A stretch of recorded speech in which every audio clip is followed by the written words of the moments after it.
জুলুম করে, এই জন্য নবীজির মনটা ভীষণ খারাপ।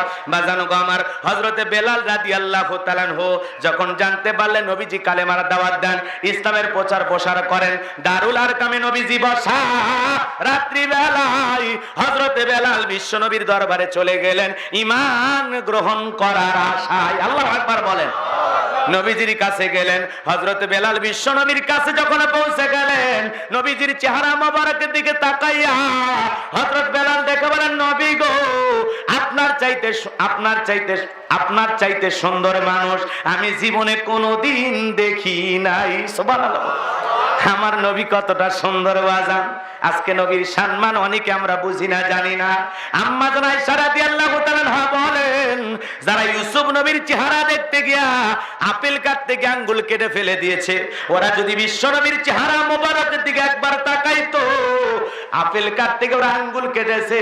শুধু আঙ্গুল নয়, আঙ্গুল কাটতে কাটতে, হাত কাটতে কাটতে কখন যে নিজের কলিজা কেটে দুফাক করে দিত, মুহূর্তের জন্য টের পাইতো না। আমার আপনার নবী এতটাই সুন্দর। সুবহানাল্লাহ বলেন।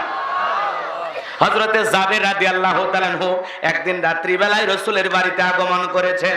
এ বাজান গো আমার, হযরতে জাবের ডেকে বলেন, সেদিন চাঁদ উদয় হয়েছে দুইটা, সেদিন ছিল পূর্ণিমার রাত। আকাশের চাঁদের দিকে একবার তাকায়, জমিনের চাঁদের দিকে একবার তাকায়, ওই আকাশের চাঁদে সামান্য দাগ দেখা যায়, কিন্তু জমিনের চাঁদ আমার নবীকে ওই আসমানের চাঁদের চাইতে আমার কাছে বেশি সুন্দর মনে হয়। আপনার আমার নবী কতটা সুন্দর রে বাজান। এ বাজান গো আমার, আম্মা জান আয়েশা ডেকে বলেন, ও দুনিয়ার মানুষ, তোমাদের একটা সূর্য আছে, আমি আয়েশারও একটা সূর্য আছে। তোমাদের সূর্য উদয় হয় দিনের বেলায়, আর আমি আয়েশা সূর্য উদয় হয় রাতের বেলায়। বলেন আল্লাহু আকবার। একদিন রাতের বেলায় আম্মা জান আয়েশা সেলাইয়ের কাজ করতেছেন, হঠাৎ করে সুইটা পড়ে গেল। ল্যাম্পে কোনো তেল ছিল না, এই জন্য আম্মা জান চুপ করে অপেক্ষায় বসে থাকলেন। বিশ্বনবী যখন এশার সালাত আদায় করার পর ঘরের ভিতরে প্রবেশ করলেন, সর্বপ্রথম আম্মা জান আয়েশাকে সালাম দিলেন। আল্লাহু আকবার বলেন। ঘরে ঢুকে কারে সালাম দিলেন? নিজের বউরে সালাম দিলেন। বিশ্ব নবী, পৃথিবীর শ্রেষ্ঠ পয়গাম্বার, আখিরি নবী, তিনি যদি স্ত্রীকে সালাম দিতে পারেন, আপনার আমার দেওয়ার দরকার আছে না নাই? কথা কন না কে? একজনকে বললাম সালাম বউরে দেন কেন, দেও না কেন? কয় হুজুর সেই শরম লাগে। আমি বললাম শরম লাগে? বাচ্চা কাচ্চা কয়জন? কয় তিনটা ছেলের বাবা হইলা তোমার শরম লাগে না? আর বউরে সালাম দিতে গিয়ে শরম লাগে, ফাজলামি করার জায়গা পাও না? কথা কন না কে? বউ থেকে শরম লাগে? বউ তো ভালোবাসার জিনিস, মহাব্বতের জিনিস। কথা কন না কে? আজকে স্বামী স্ত্রীর দাম্পত্য জীবনে এই সালাম নামের শান্তি না থাকার কারণে তাবিজ দিয়া ঘর সংসার টিকতেছে না। কথা কন ঠিক কিনা? স্বামী স্ত্রীর সম্পর্ক দাউকুরেলের মতো হয়ে গেছে। কথা কন না কে? বউরে সালাম দিবেন, সালাম দিলে স্বামী স্ত্রীর মধ্যে আল্লাহ তিনটা রহমত কায়েম করে দিবেন। বলেন আল্লাহু আকবার। কয়টা রহমত? তিনটা রহমত কায়েম করে দিবেন। আর আপনাদের যারা স্ত্রী আছে, খবরদার, আজকে থেকে আমল করবেন।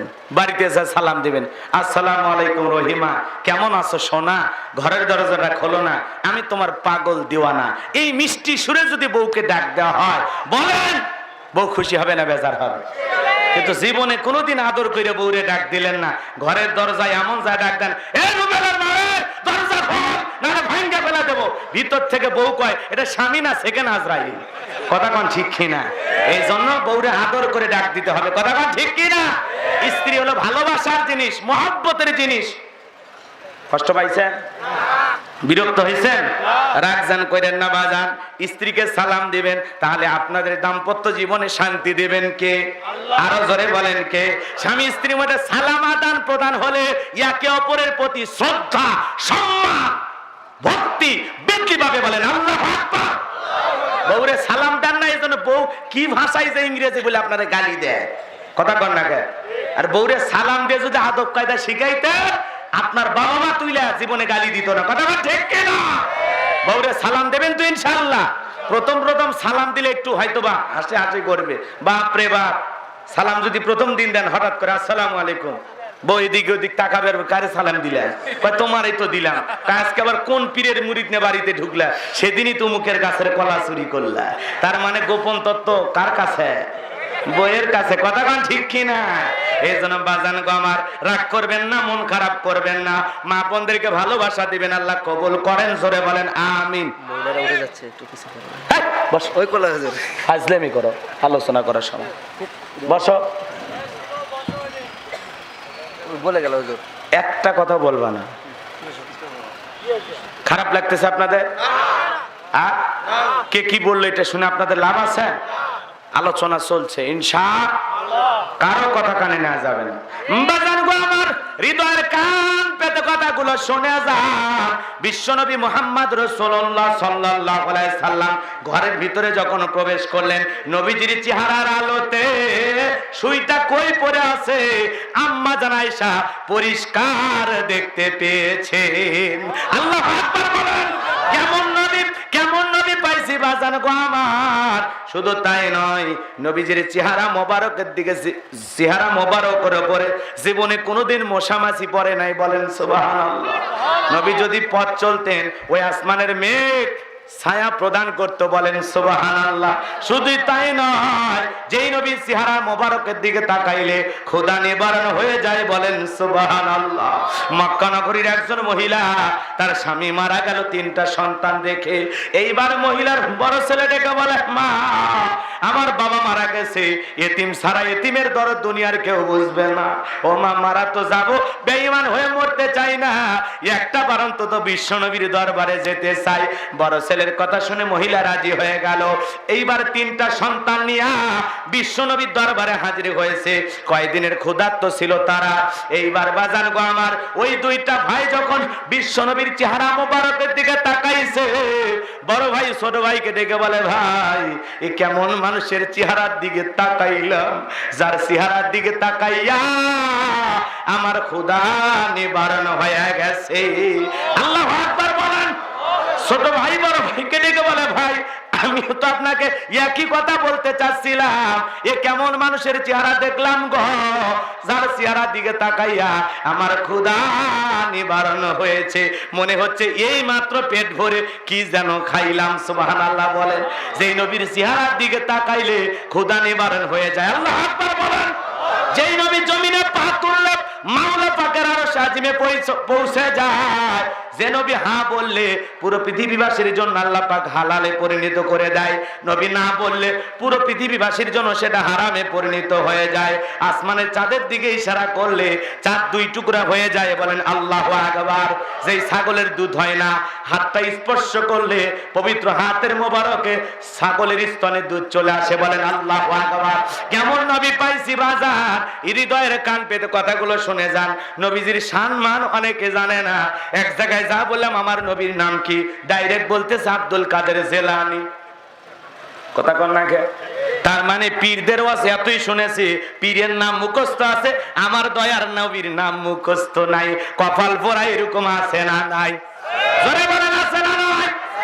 বাবা বাবা কয়ে ফেলা তুলে ফেলে দিছে, আল্লাহ রাসূল ভুলে গেছে। কথা কন না কে? আবার যদি বল হয় এত বাবার মোহাব্বত দিলে কেন, আল্লাহ রাসূলকে কি ভালোবাসো না? কয় আমার বাবা কি কোনো অংশে কম? আস্তাগফিরুল্লাহ, নাউযুবিল্লাহ। এরকম শয়তান আছে না নাই? যাই হোক বাজান, ওই দিকে যাওয়ার সময় হবে না, আমি সামনের দিকে যাই। হযরত বেলাল ডেকে বলেন, নবী গো আমি আপনার কাছে এসেছি, আমারে কালেমা পড়ে মুসলমান বানায় দেন। বিশ্বনবী হযরত বেলালকে পড়ায়া দিলেন, লা ইলাহা ইল্লাল্লাহু মুহাম্মাদুর রাসূলুল্লাহ সাল্লাল্লাহু আলাইহি সাল্লাম। বলেন আল্লাহু আকবার। এ বাজান গো আমার, হযরত বেলাল যখন কালেমা পড়ে মুসলমান হয়ে গেল, নবী ডেকে বলে, বেলাল ইসলামের অবস্থা ভালো না, এখন কালেমা পড়েছো প্রকাশ করা যাবে না। বলেন তো ইসলামের অবস্থা কি সব সময় ভালো থাকে? কথা বলেন না কেন?